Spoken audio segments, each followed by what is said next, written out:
Once upon a time, the infamous rover Reynardo plundered the floating isles. Then his mother called him to her deathbed. "Swear to me that you won't die on the gallows," she rasped. Reluctantly, he swore. And he whiled away his days at home with music, cards, and wine.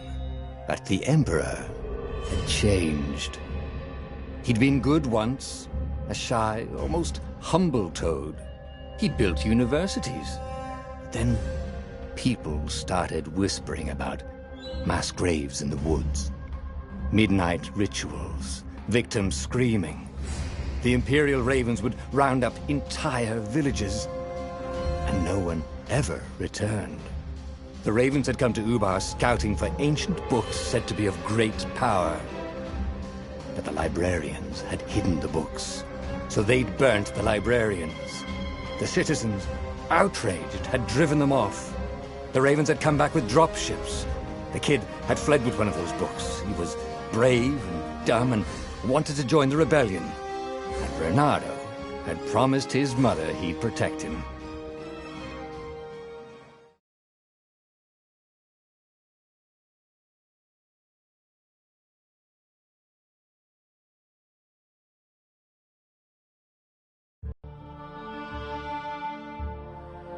The kid was looking down, watching his city burn. "Sorry, kid," Reynardo told the kid.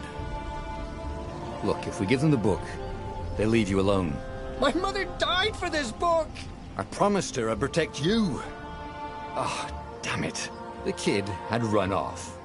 With the book, of course. So Reynardo had to run after him.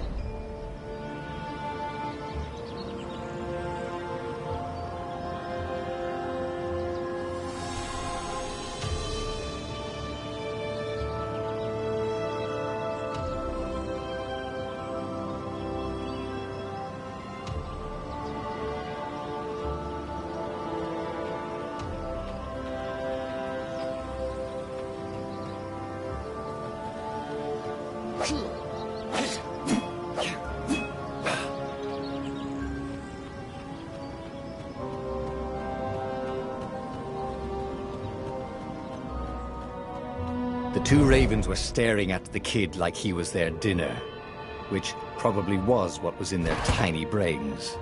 "Hey," Reynardo said. They cocked their heads at him. "Pick on someone as ugly as you." Wait, that didn't come out right. "For the Emperor!" The Ravens cawed and rushed at him.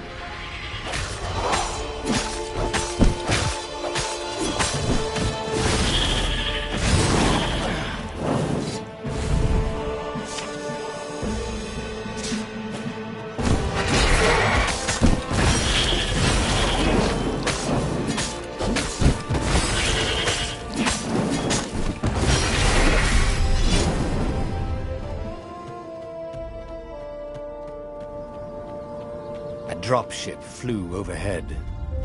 He hoped they hadn't noticed him. The kid.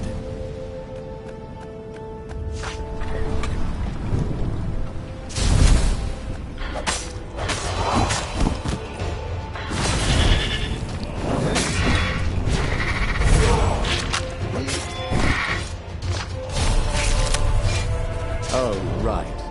The Gate of Heroes. Someone's idea of a joke, making the Skyship Docks a gated community. You needed a hero's sword to open it.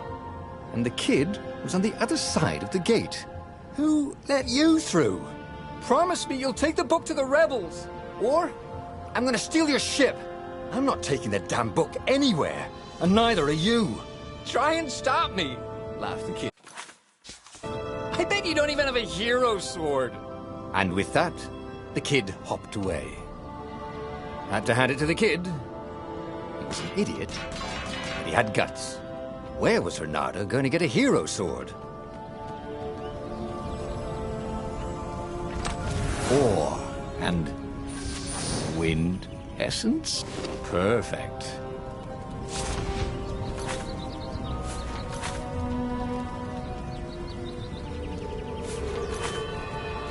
A hero sword.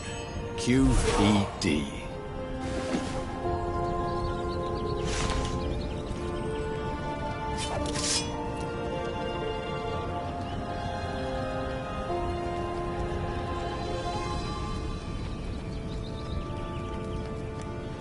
This is what he got for settling down and finding people to care about. The kid's mum had been a swell cook, and she'd laughed at Reynardo's jokes, even when he didn't know he'd made one. And then the ravens had come to burn her, and she'd made him promise to protect the kid. But she never told him where the book was, just the kid. He came up to a ledge. It was too far to jump. There'd been a bridge here before, hadn't there? And there was Peter, giggling at him. "How'd you get across?" he asked the kid. "Where'd you find a hook?" "I hopped," said the kid. Wise-ass kid. "Hey, look out behind you!" "Cute," said Reynardo. Ah, ravens.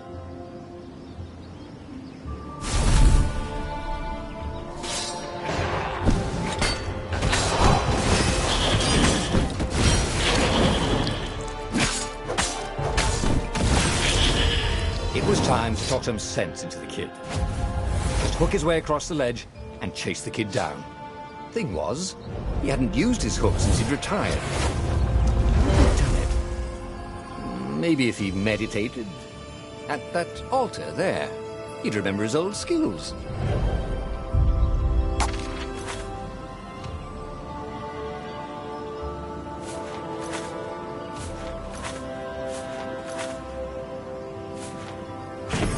Starting to come back to him. Something you never completely forgot, like how to freeze time when attacking. The more he fought, the more he'd probably remember.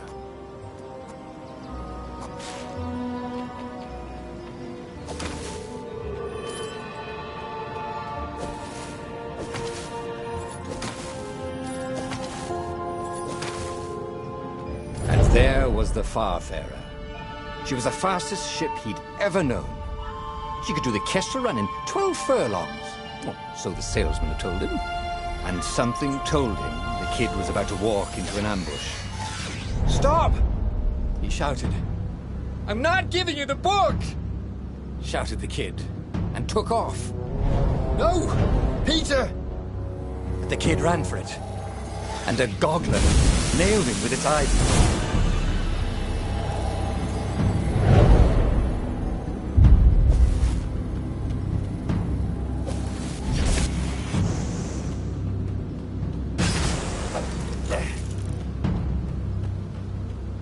The book was unburned. Next to it were the buckles from the kid's shoes, and a kid-sized pile of ashes. Damn it. Why hadn't he lied and told the kid he'd take the book to the rebels? The kid would be alive now. Really pissed off and betrayed, but alive. Oh, damn it. Reynardo picked up the book. He couldn't let the Empire have it now. He was going to have to get it out of there. He'd be a wanted man. Probably have to join the rebellion just to have a place to dock. Well, he'd hated home life anyway. What was the big deal about this book anyway? Maybe he should open it and find out. All that had been years ago. How many? The war was a blur. And now 3 Raven scout ships were chasing him. "Where are you running, rebel?" cawed the Raven captain over the loud hailer. Reynardo could see them cranking up their catapults. "Just going out for milk?" Reynardo yelled back. "Where can you run?" laughed the Raven horribly. Far behind him, another city was burning. The dark cloud above its island was thousands of Imperial ships. The fleet was doing a thorough job. "Take us to the rebel base, and we'll spare your life!" it cawed. The entire jury-rigged rebel fleet was only a few islands to the east. Beyond that were only the pillars of heaven, a sea of endless blood-colored tornadoes. The rebellion was out of time. Unless Reynardo could bring a game-changer. Maybe he could. Reynardo had found out where he could find the pieces of the Sky Ripper, the legendary weapon that had exiled the lost gods. Surely a legendary weapon could win the final battle. On the other hand, his old friend Lapino had sent Reynardo a desperate message saying he had a brilliant scheme to save the rebellion. If Reynardo could only rescue him. Reynardo dived the Farfarer towards the abyss. As he felt the heat of the jet stream, the Raven ships peeled off, not stable enough to follow him down there. Now it was time to choose. Lapino or the Sky Ripper?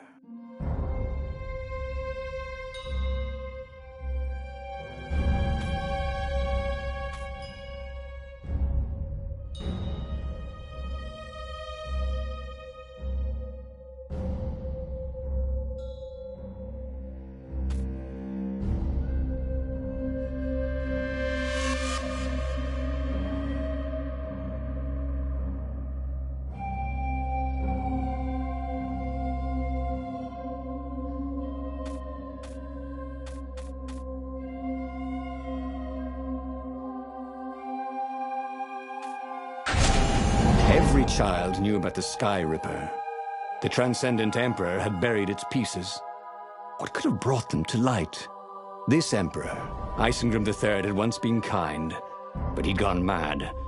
And now he was conducting secret, obscene rituals to bring back the lost gods. Had he, somehow, summoned the long-lost components of the legendary weapon out of the deep places of the earth? It was more than Reynardo could fathom. But if he could find a legendary weapon, he would use it.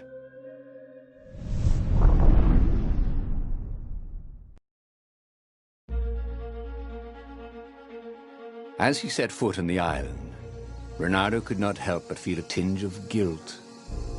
He'd left Lapino behind. He hoped the Mad Rabbit had somehow escaped the Ravens. He hoped they hadn't eaten him. If they had, he hoped they hadn't eaten him alive. Why had he chosen the Sky Ripper? Reynardo never made plans that required constant vigilance. He was a hero. He didn't think too much. He just went with his gut and hoped it all worked out. The Sky Ripper was a long shot.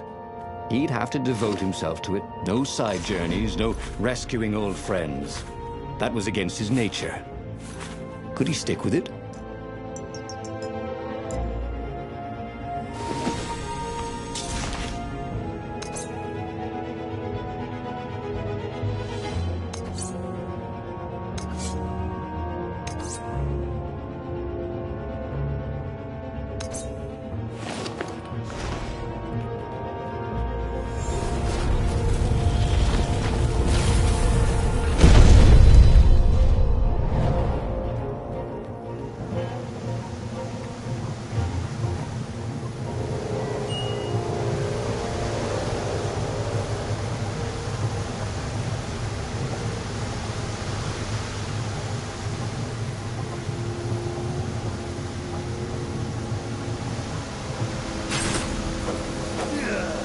These things could really use a hand.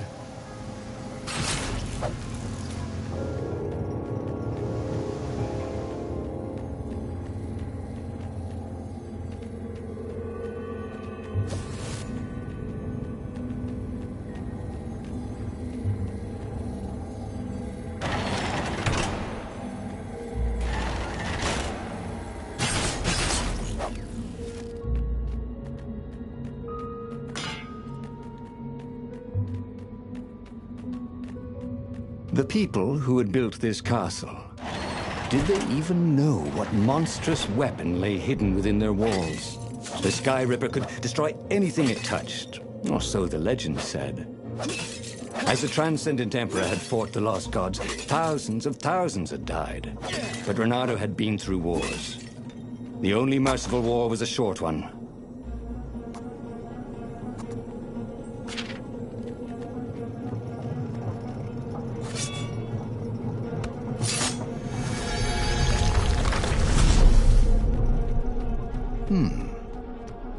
Hero Wall, Hero Sword, Ice Wall, Ice Cube.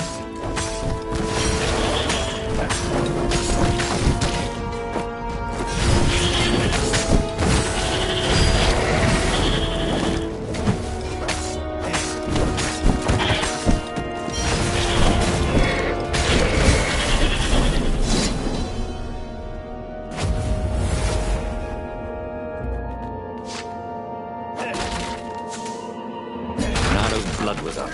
He just needed to smash something.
You blinked.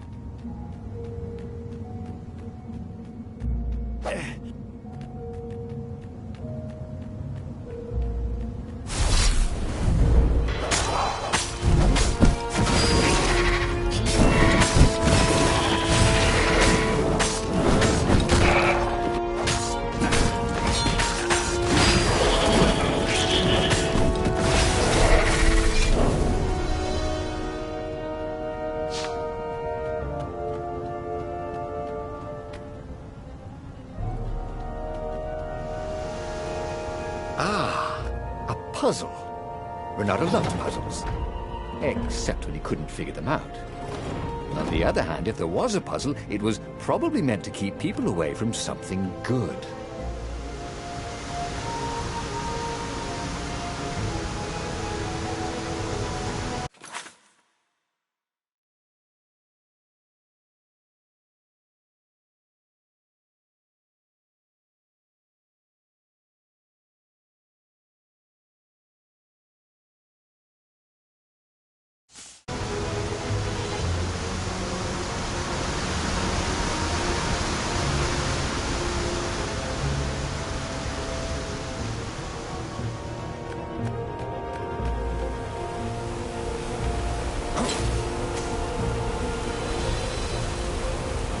See? That wasn't so hard.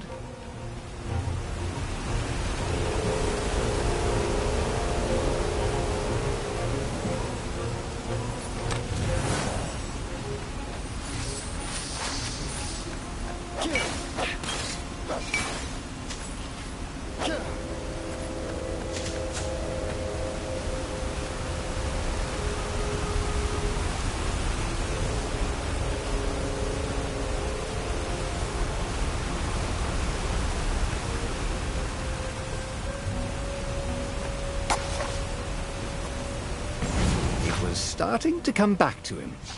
Something you never completely forgot, like how to freeze time when attacking. The more he fought, the more he'd probably remember.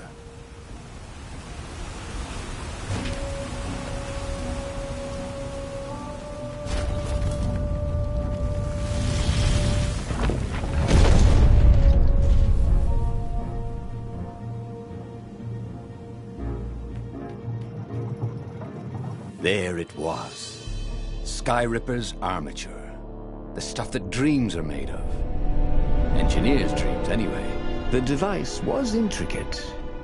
No one alive had the skill to make a thing like it. How was it part of a weapon at all? He'd have to ask a scientist. But first, he'd get the second piece. Skyripper had a heart. A core that had come to rest on the next island. Well, there was another island he could reach. Zenobia had just invaded it with her father's Raven battalions. She must be encamped there still. But fighting Zenobia now That made no sense at all.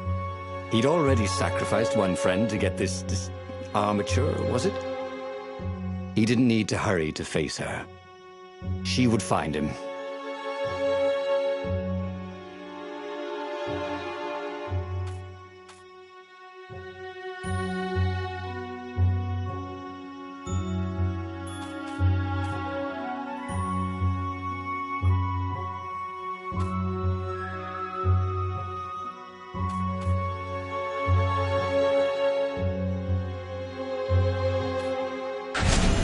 It was a no-brainer.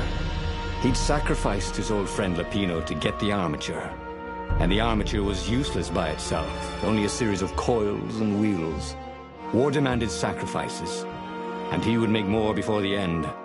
He would have to choose the greatest good, no matter how much it cost him. Zenobia. Well, he would see her sooner or later, across a battlefield or a sword's point before all this was over. He was sure of that. The power was in the core. Obviously, he had to get the core.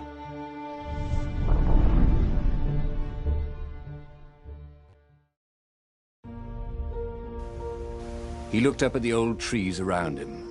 They were so big and so old. They'd been there before he was born, and they'd be there after he'd passed into legend. Was he confronting his own unimportance? What had got into him? He was no philosopher. Anyway, who cares? He was plenty important. He was a hero, and soon he'd prove it. Who needed bridges anyway?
There was something sour in the air.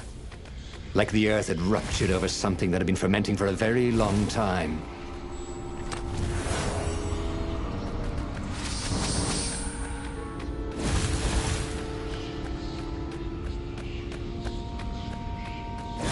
And this is why heroes are called dashing, Reynardo thought. See? Dashing? Get it?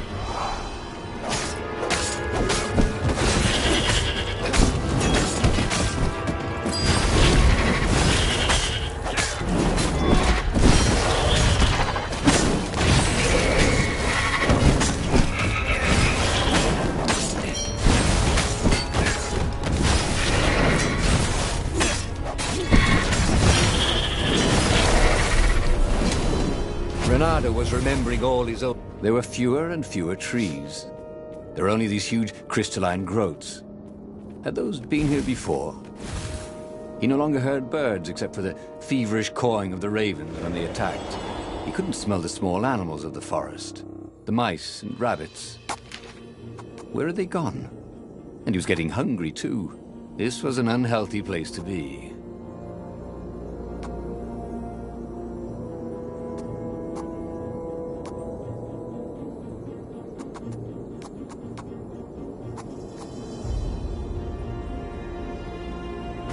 missed his old skills.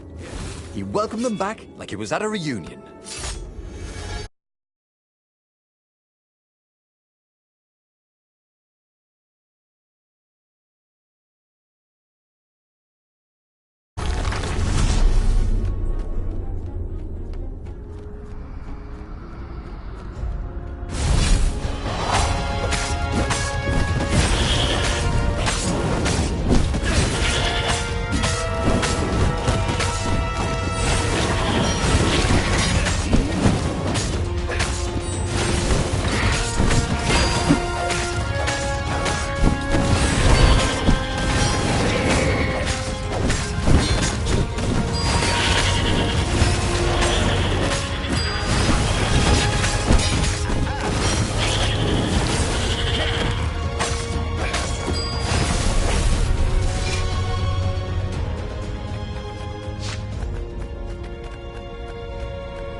The 20-sided core made him feel physically sick.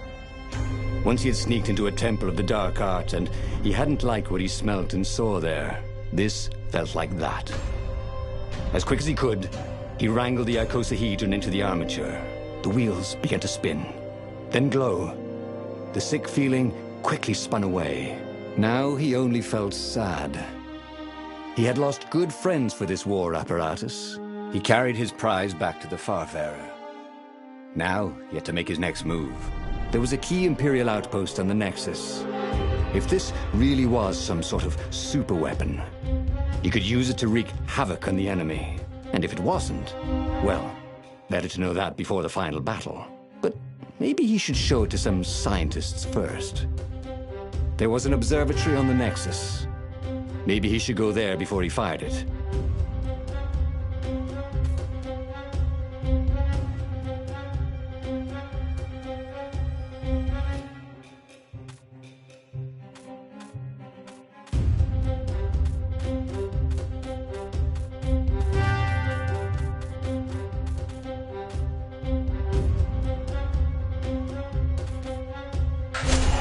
Reynardo had never been much of a student. At Swordfu School, he'd never read the books, just looked at the pictures. I'm Zenobia. But weapons he understood. His gut told him that the Skyripper would work great. He would use it to take out the Imperial outpost. And what's the worst that could happen? The thing wouldn't work, and then he'd take it to the scientists. Right? Exactly.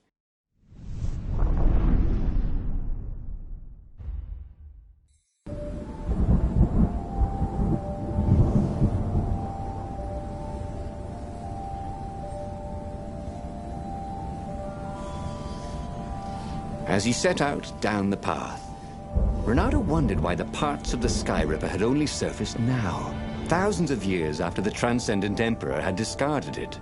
This Emperor, Isengrim III, had performed terrible, bloodthirsty rituals to invoke the lost gods. Perhaps that was bringing up lost artifacts. How perfect, then, that the Skyripper would reappear to be his destruction. This is quite the view, he thought.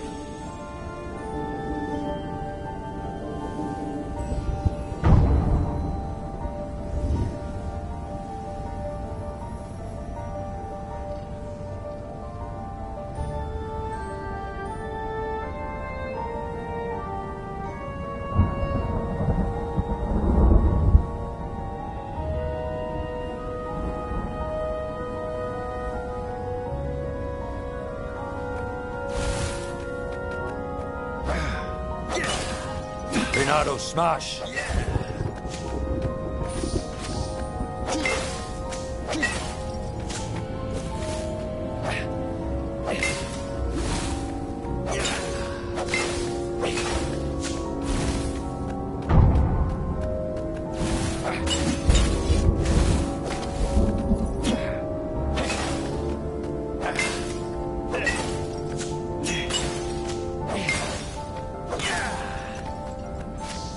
I wonder what I could make with all these sword crafting materials, thought Reynardo.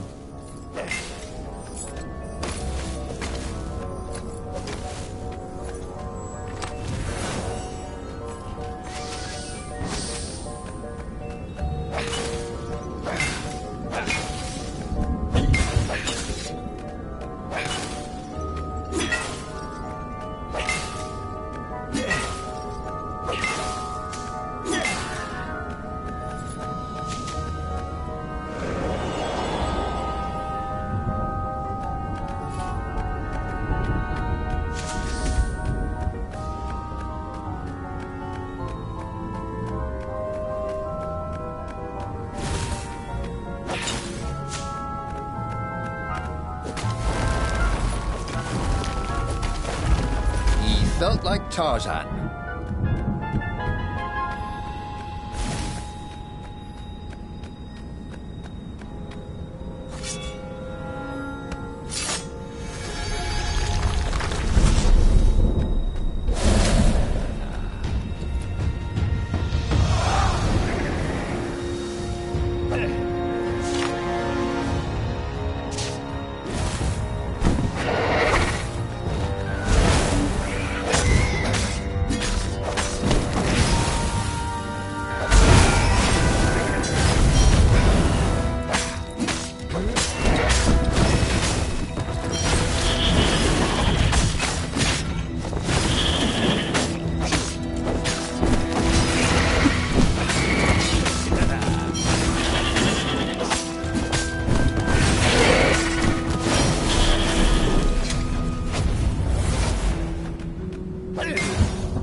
He was tired of slaughtering ravens.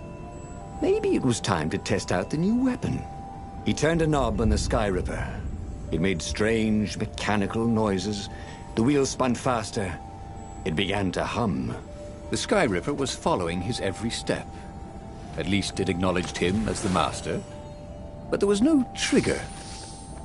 How was he supposed to fire it? "Fire," he said. Nothing happened. Well, maybe it just needed to warm up. After all, it hadn't been fired in thousands of years.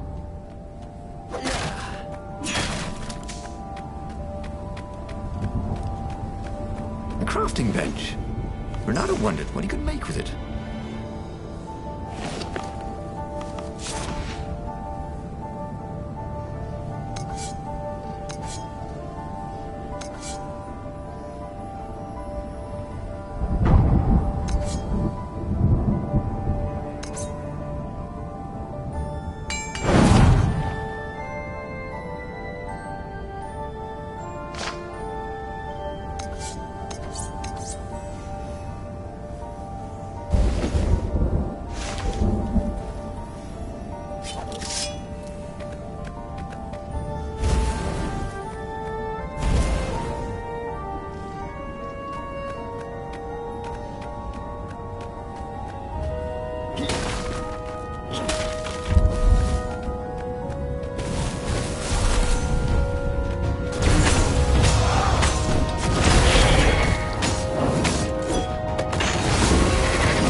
The Sky Ripper was making a whining noise now, and its wheels were spinning so fast he could no longer see them.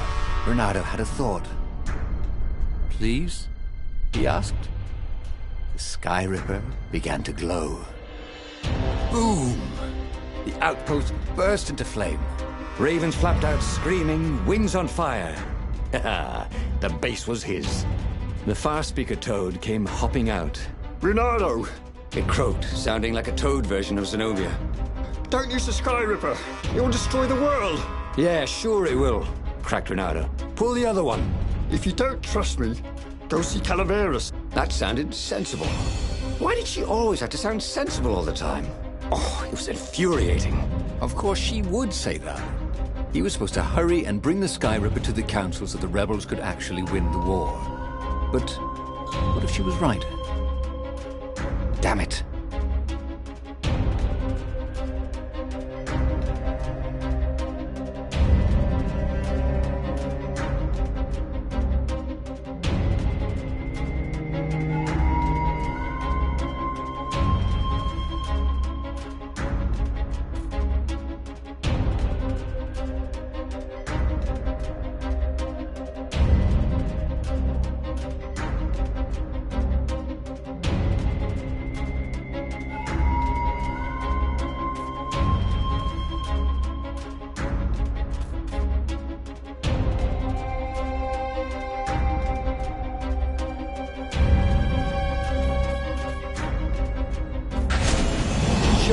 this once, he would not let Zenobia get into his head with her logic and her wisdom and her appeals to reason. He was a fox. He'd go with his instincts, and it would all work out like it always did. Oh, he was sounding like a reckless idiot, even to himself. But if there was one thing Renato could never bring himself to do, it was turn back on a decision he'd made.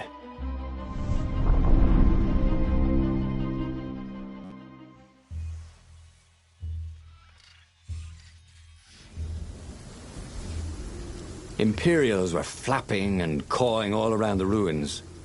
They must be panicking with rumors flying of the superweapon. Maybe they hoped to find and destroy the base before he could put the Skyripper into action. The Skyripper was whining and heating up. It would be time to use that energy soon.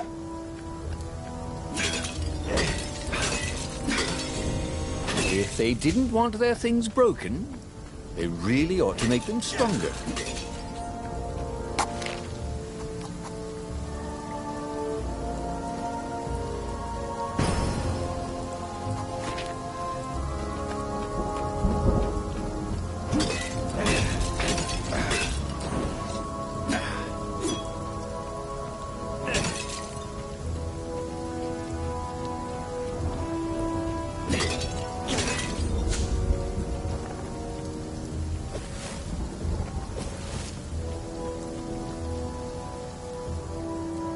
What did you do if one of these platforms stalled?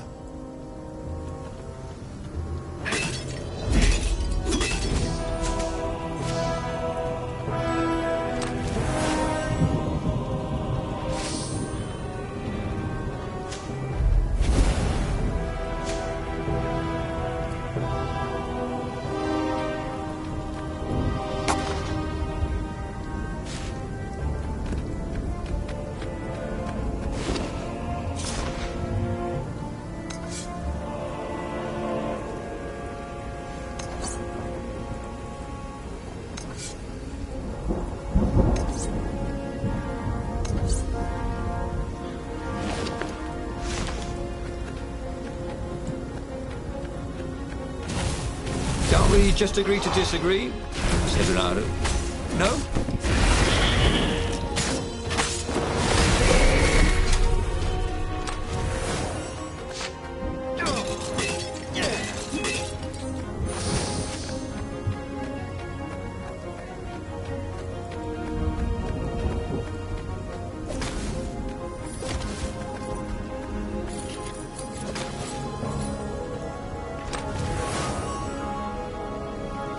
Renato had a lot of crafting materials. Now all he needed was a crafting bench.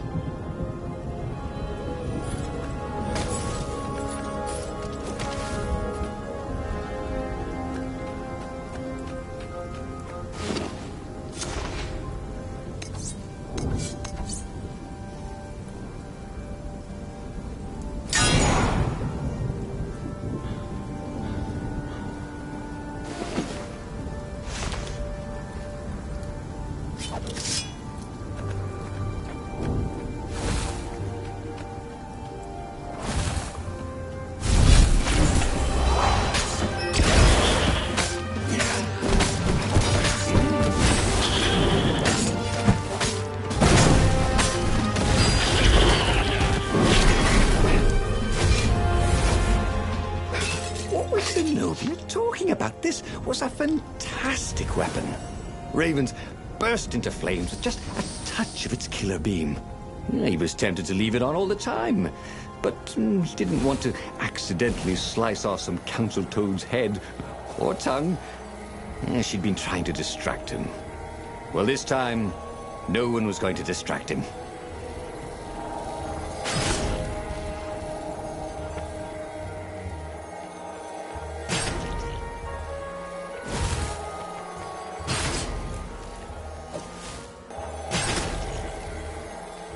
Hey, why don't you guys fight in groups? Oh, I know. Because there's no I in team.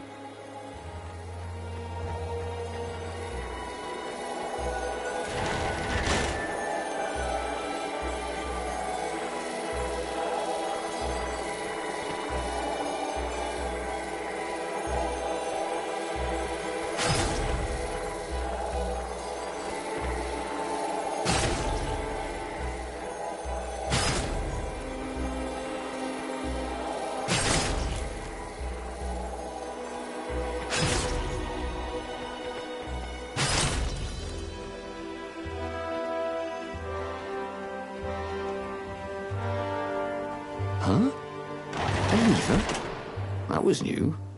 Most people still use doorknobs. The long stairs.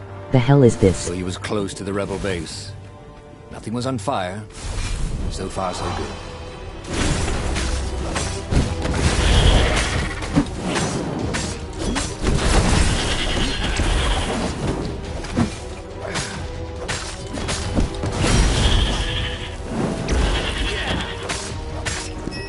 That was awesome!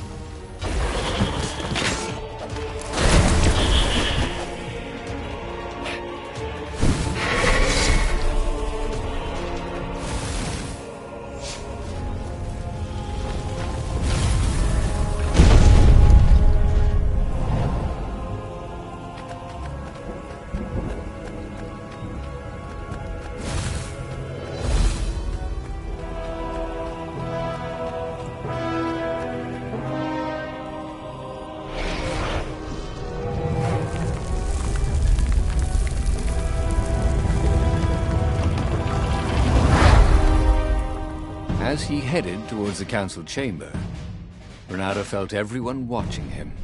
You've saved the rebellion, said the council speaker. Frankly, we were afraid you'd turn aside to save that idiot Lapino.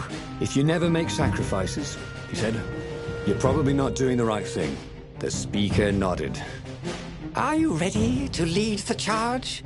Let's roll, he said, with grim satisfaction. Renato set sail for the fleet. The Sky Ripper had lost its wine. It was humming now, as if it had taken some time to seat properly. He had always been irresponsible. This time, he'd done the right thing, made the hard decisions. He was a real hero. He hadn't let himself be distracted by old friends or old lovers turned enemies. Finally, he could be proud of himself.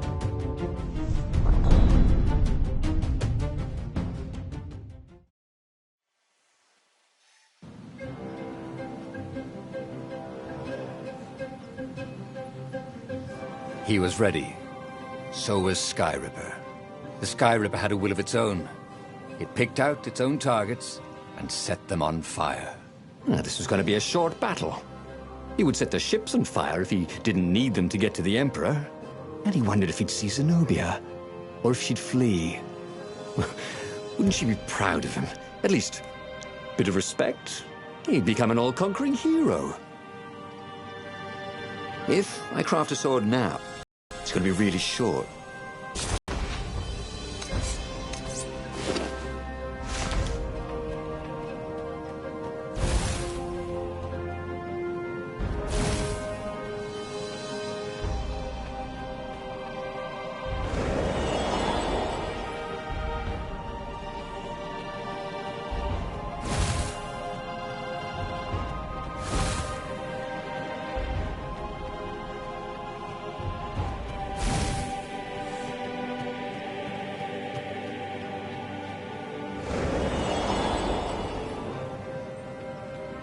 Renato felt like he was ready to learn new things.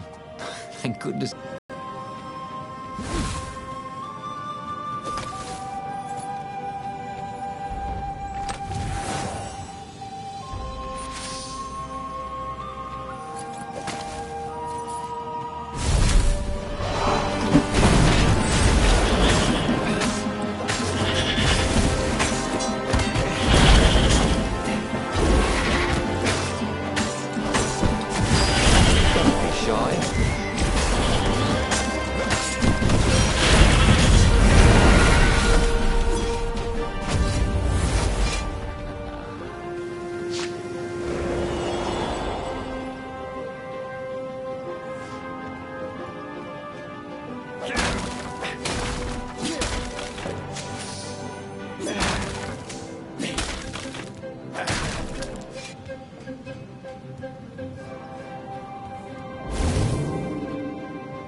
The platform used a hybrid propulsion system fueled by anti-gravity and wishful thinking.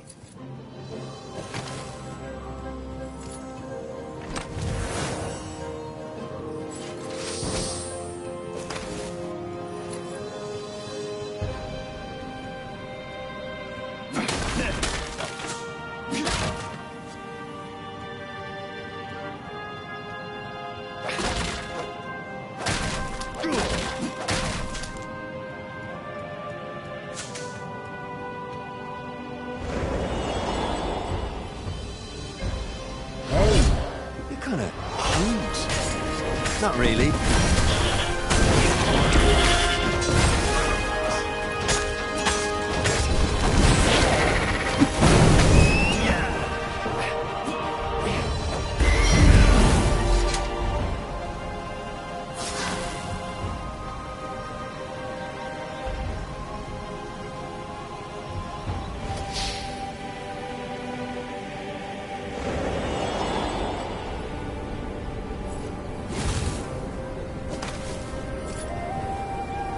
What were these poles exactly? Parking meters from the time of the Lost God?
There was a parchment on a signpost.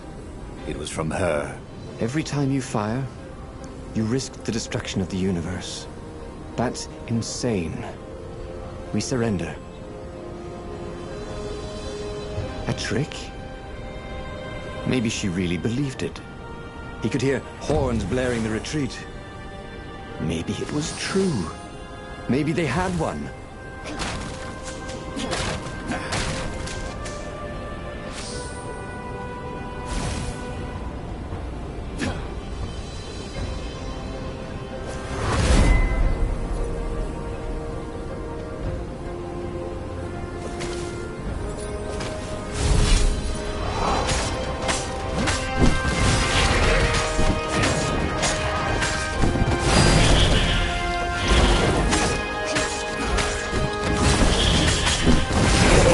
With this device, you can travel at night, so long as there are ravens to set on fire.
And there was Zenobia, wearing the white robes of surrender.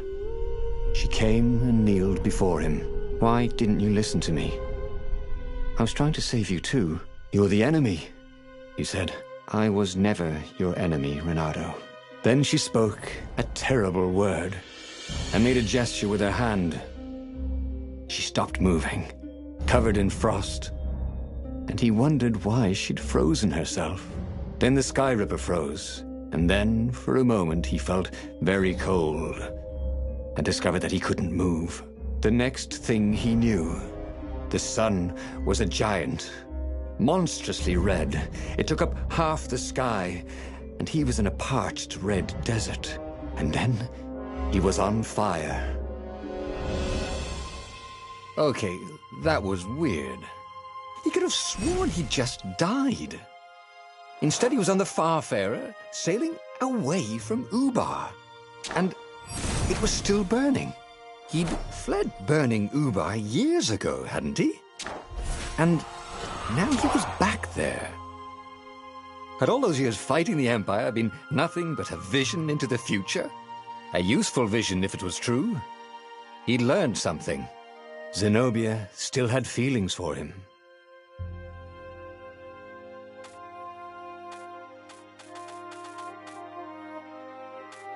He'd made bad choices.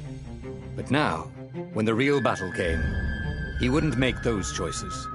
He wouldn't make the same mistake twice. The book's pages began to flip backwards, towards the beginning. And he realized that his adventure was just beginning. The clouds parted over the Isles of Boreas. It was time to choose. The rebellion was in trouble. Ravens were scouting for the secret rebel base. They needed a game-changer. Pieces of the Sky Ripper had surfaced. Or so a scholar in the mountains had told him. Surely the weapon that banished the lost gods could defeat the Emperor. Also, a temple had risen out of empty desert. The Emperor had brought the Sky Ripper pieces up out of ancient burial by his obscene rituals. Could this be where the Iblis stone was hidden? Someone better get it before he does, thought Reynardo.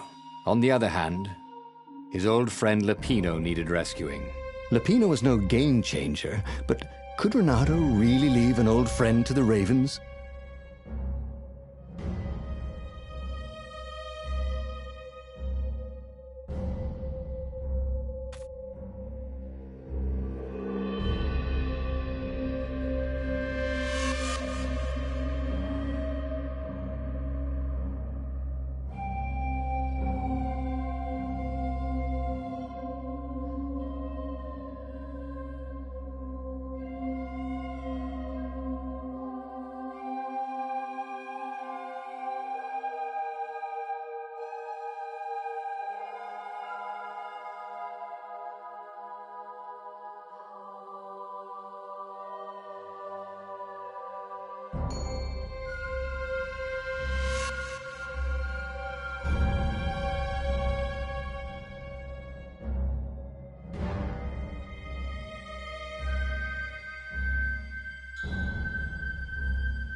The island was windswept desert.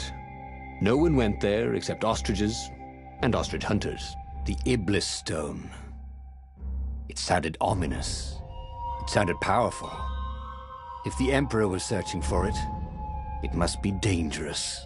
And so, Reynardo went ostrich hunting.